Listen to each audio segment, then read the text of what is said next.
O Pioneers, Part 4, The White Mulberry Tree, Chapter 7. When Frank Shibata got home that night, he found Emil's mare in his stable. Such an impertinence amazed him. Like everybody else, Frank had had an exciting day. Since noon he had been drinking too much, and he was in a bad temper. He talked bitterly to himself while he put his own horse away, and as he went up to the path and saw that the house was dark, he felt an added sense of injury. He approached quietly and listened on the doorstep. Hearing nothing, he opened the kitchen door and went softly from one room to another. Then he went through the house again, upstairs and down, with no better result. He sat down on the bottom step of the box stairway and tried to get his wits together. In that unnatural quiet there was no sound but his own heavy breathing. Suddenly an owl began to hoot out in the fields. Frank lifted his head. An idea flashed into his mind, and his sense of injury and outrage grew. He went into his bedroom and took his murderous .405 Winchester from the closet. When Frank took up his gun and walked out of the house, he had not the faintest purpose of doing anything with it. He did not believe that he had any real grievance, but it gratified him to feel like a desperate man.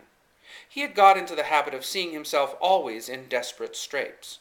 His unhappy temperament was like a cage. He could never get out of it, and he felt that other people, his wife in particular, might have put him there. It had never more than dimly occurred to Frank that he made his own unhappiness. Though he took up his gun with dark projects in his mind, he would have been paralyzed with fright had he known that there was the slightest probability of his ever carrying any of them out. Frank went slowly down to the orchard gate, stopped, and stood for a moment lost in thought. He retraced his steps and looked through the barn and the hayloft. Then he went out to the road, where he took the footpath along the outside of the orchard hedge. The hedge was twice as tall as Frank himself, and so dense that one could see through it only by peering closely between the leaves. He could see the empty path a long way into the moonlight.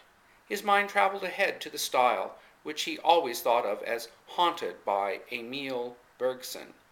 But why had he left his horse? At the wheatfield corner, where the orchard hedge ended and the path led across the pasture to the Bergsons, Frank stopped. In the warm, breathless night air he heard a murmuring sound, perfectly inarticulate, as low as the sound of water coming from a spring, where there is no fall and where there are no stones to fret it. Frank strained his ears. It ceased. He held his breath and began to tremble. Resting the butt of his gun on the ground, he parted the mulberry leaves softly with his fingers and peered through the hedge at the dark figures on the grass in the shadow of the mulberry tree. It seemed to him that they must feel his eyes, that they must hear him breathing, but they did not. Frank, who had always wanted to see things blacker than they were, for once wanted to believe less than he saw. The woman lying in the shadow might so easily be one of the Bergsons' farm girls. Again the murmur, like water welling out of the ground. This time he heard it more distinctly, and his blood was quicker than his brain. He began to act, just as a man who falls into the fire begins to act. The gun sprang to his shoulder. He sighted mechanically and fired 3 times without stopped without knowing why.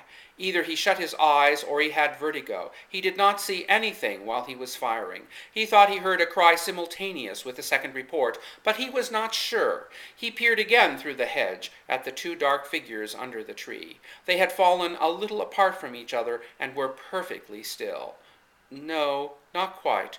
In a white patch of light, where the moon shone through the branches, a man's hand was plucking spasmodically at the grass. Suddenly the woman stirred and uttered a cry, then another and another. She was living. She was dragging herself toward the hedge. Frank dropped his gun and ran back along the path, shaking, stumbling, gasping. He had never imagined such horror. The cries followed him. They grew fainter and thicker, as if she were choking. He dropped on his knees beside the hedge and crouched like a rabbit, listening. Fainter, fainter, a sound like a whine. Again, a moan. Another.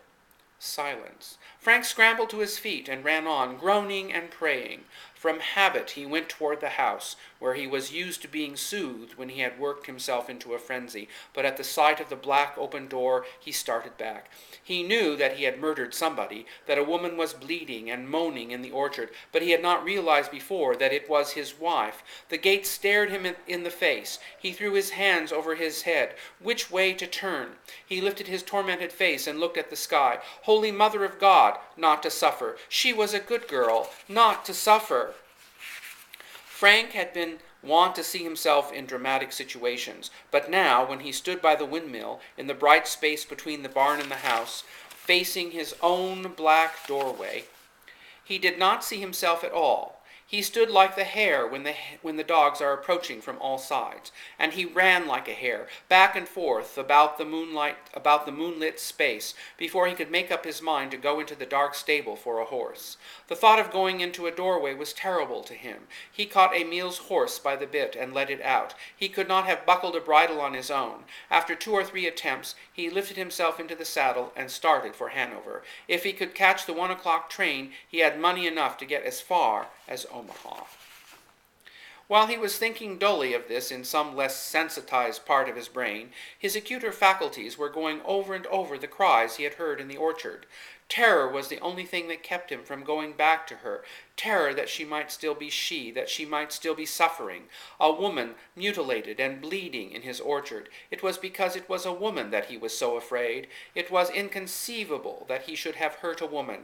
He would rather be eaten by wild beasts than see her move on the ground as she had moved in the orchard. Why had she been so careless? She knew he was like a crazy man when he was angry. She had more than once taken that gun away from him and held it when he was angry with other people. Once it had gone off while they were struggling over it. She was never afraid. But when she knew him, why hadn't she been more careful? Didn't she have all summer before her to love Emil Bergson in without taking such chances? Probably she had met the Smirka boy, too, down there in the orchard. He didn't care. She could have met all the men in the divide there and welcome if only she hadn't brought this horror on him. There was a wrench in Frank's mind. He did not honestly believe that of her. He knew that he was doing her wrong. He stopped his horse to admit this to himself the more directly, to think it out the more clearly. He knew that he was to blame. For 3 years he had been trying to break her spirit. She had a way of making the best of things that seemed to him a sentimental affectation. He wanted his wife to resent that he was wasting his best years among these stupid and unappreciative people, but she had seemed to find the people quite good enough. If he ever got rich, he meant to buy her pretty clothes and take her to California in a Pullman car and treat her like a lady. But in the meantime, he wanted her to feel that life was as ugly and as unjust as he felt it. He had tried to make her life ugly. He had refused to share any of the little pleasures she was so plucky about making for herself. She could be gay about the least thing in the world, but she must be gay. When she first came to him, her faith in him, her adoration, Frank struck the mare with his fist. Why had Marie made him do this thing? Why had she brought this upon him? He was overwhelmed by sickening misfortune. All at once he heard her cries again. He had forgotten for a moment. Marie, he sobbed aloud. Marie. When Frank was halfway to Hanover, the motion of his horse brought on a violent attack of nausea. After it had passed, he rode on again, but he could think of nothing except his physical weakness and his desire to be comforted by his wife. He wanted to get into his own bed. Had his wife been at home, he would have turned and gone back to her meekly enough.